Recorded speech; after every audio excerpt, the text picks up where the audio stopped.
ऐरवलीत 2 युवकांचा अपघाती मृत्यू झालाय. ऐरवली सेक्टर 14 मधील NXP स्कूलच्या बाजूला 2 युवकांचा अपघाती मृत्यू झालाय.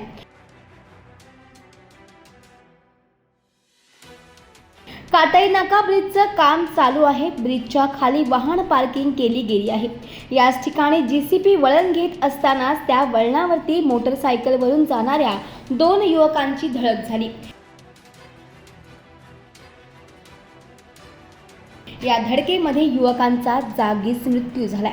स्थानिक नगरसेवक ममित चौगुले यांनी दुर्दैवी अपघाताबद्दल दुःख व्यक्त केलंय. ऐरवलीत सर्वच ठिकाणी रस्त्यांचं खोदकाम केलं जात आहे. याकडे ठेकेदारांचं दुर्लक्ष आहे.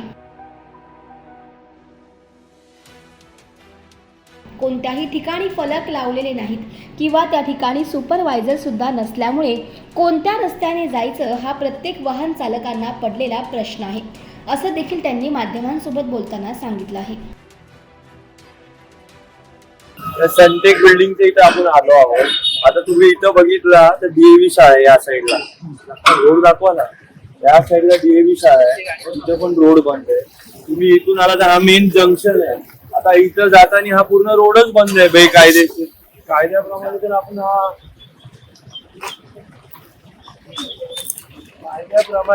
आपण पूर्ण रोडच बंद नाही करू शकत. एक लेन तर चालूच ठेवायला लागते.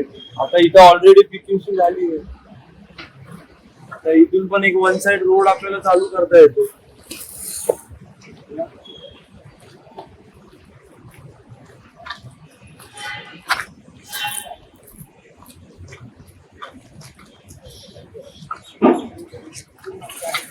रिलायन्स इथं मार्ट आहे.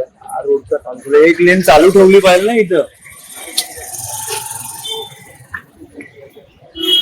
आता इथं जे दोन मृत्यू झाले याला जबाबदार कोण आहे? इथं कोण आहे लोकप्रतिनिधी?